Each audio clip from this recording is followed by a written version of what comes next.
It's great to see you, and congratulations. I think back to those days, and I think about some of the names, Coach Devine and some of his assistants, the John Cadillacs, the Clay Coopers of the world. Talk about those times during the 60s here at the University of Missouri with that great football program. Well, when you say the 60s, that was an interesting time to be in college, to be honest with you. The Civil Rights Movement, the Vietnam War, a lot of things. But to be honest with you, it was a simpler time. There wasn't 15 televised football games every weekend. There was one game. We were lucky to make a few of those as Missouri. Our '69 team was the Orange Bowl team. But it was a time for me that was one of development, one of coming from a small town, farm boy in Illinois, to a major institution of 25,000 students, and a formative time, and one that I look back at. Started my career at the NCAA and was one of the more enjoyable times of my life, and I fondly look back at it. I'm kind of like Tim. I don't know how in the hell I got here. I don't know why they recruited me.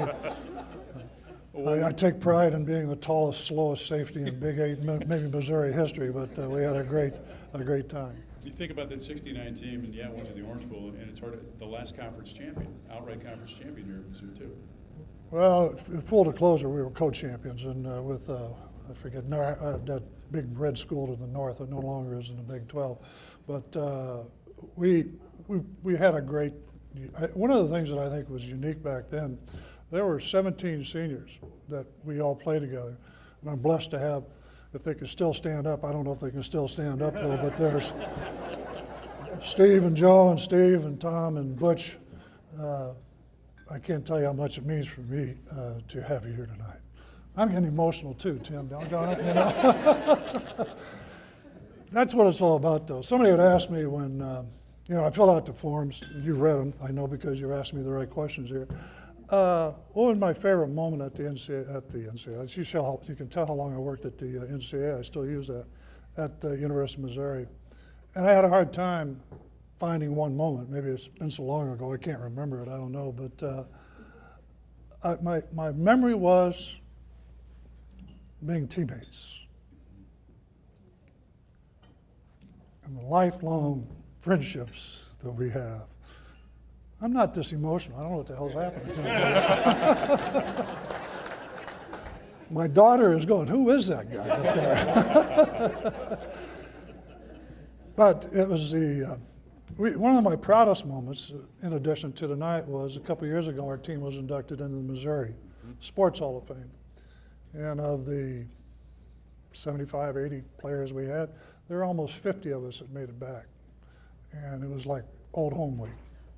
And that was one of the most enjoyable moments of my life. What do you remember about playing for Dan Devine? Well, I got to tell you a quick story. They can probably relate to this. He was kind of the man. He had a presence about him that professorial, if you will, very, you didn't cross him, let's put it that way. But my first encounter with him was I was a freshman quarterback. We went to spring football, and I was like the fifth string quarterback, I think. I don't know if I was even, we had the returning quarterback and some backups and all that, and we were having a fall practice, and the quarterbacks were doing terrible. They weren't throwing, and long story short, I'm sitting down at the end of the bench working on my tan because I knew I wasn't going to be playing at all. All of a sudden, Devine looks down the bench and he goes, "Bob, get in there." I go up and said, "My name's not Bob." He said, "I don't care, get in there." At least they knew I was a quarterback, I guess, so that was a good thing. So I go in there, and I didn't know what was going on. I just kept it simple. Outside belly at 1. Some of you old guys know that. Outside belly at 1, outside belly at night, option this, option with the unbalanced line. So I did the basic plays. We scored a couple of touchdowns. I threw a touchdown pass. I'm feeling pretty good. We walk, he stops the practice. I walk off, and he congratulates me on being, having a great practice and all this stuff. So I'm walking off the field thinking, this quarterback stuff's pretty easy. I'm going to be playing this year. I might even be starting next year, Next year, Coach Clay Cooper, was a irascible old guy, who just called me over and said, "You ever play defense?" I said, yes, sir. And that was the end of my quarterback career right there. And believe me, if I'd have stayed a quarterback, we wouldn't go on to the Gator Bowl or the Orange Bowl. So a young guy by the name of Terry McMillan came in and took us there. Tremendous career with the NCAA.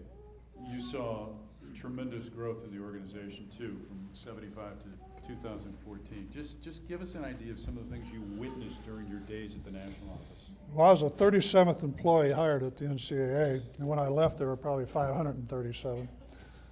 I actually worked 39 years, 4 months, and 22 days, but I don't know who's counting that much. But I had a great privilege. Mostly when you hear about the NCAA, you hear the bad things. My school's getting put on probation, or we've done this, or we've got a court suit, and I can't believe you how many depositions I gave before I retired. That's probably one of the reasons I retired. But I had the opportunity to work with the best and brightest, young women like Adrian and Mark. I ran the wrestling championships for a while. I did a gymnastics championship a long time ago, but it was not the Division I. I had the chance to run skiing championships, hockey championships, lacrosse. But I primarily run baseball and football, but I had the best and brightest, and this really points out what college athletics is all about.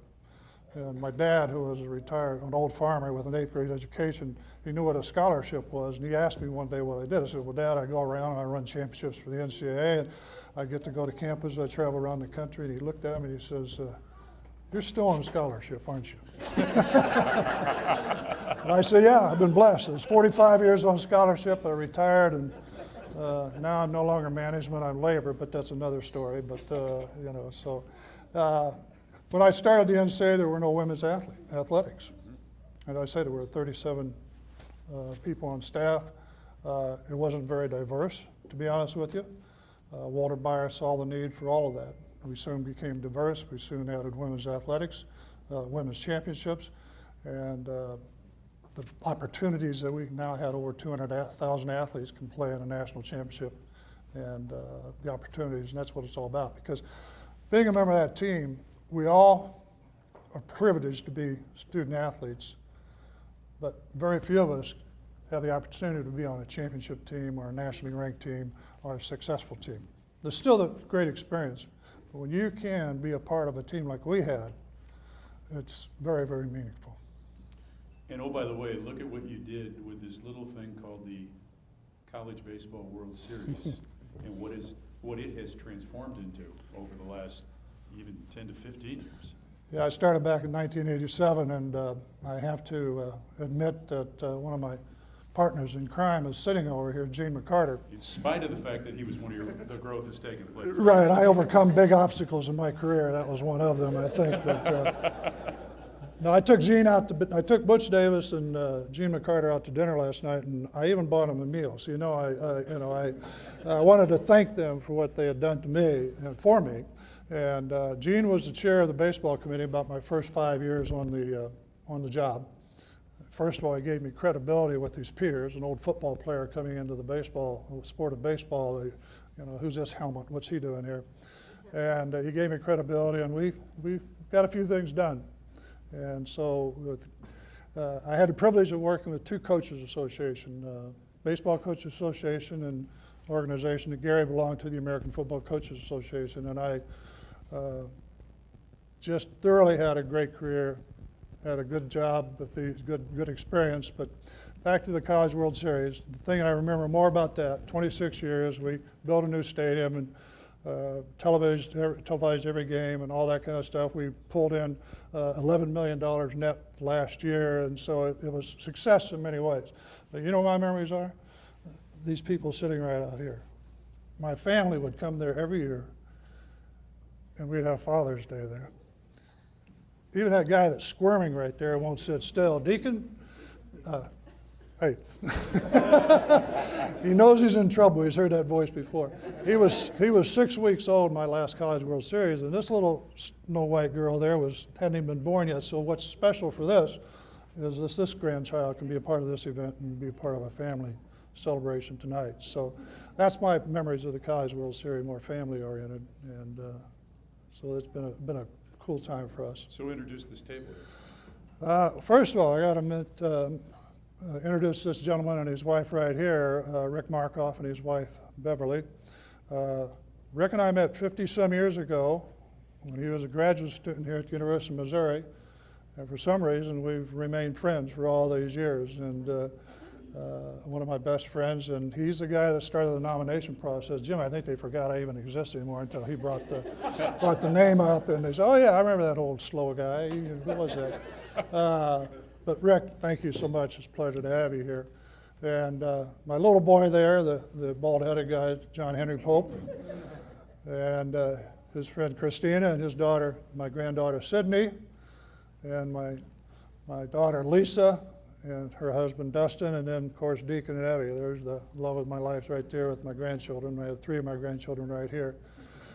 And I would be remiss if I didn't mention my partner for the last 37 years, 40-some years almost, and my biggest supporter, and also my biggest critic, my wife Donna. So thank you. I've already mentioned those guys, but they need one more, Steve and Joe and Steve, and I ought to mention Linda and Kathy and Judy. They're the wives that are with them, and my teammates. Thank you.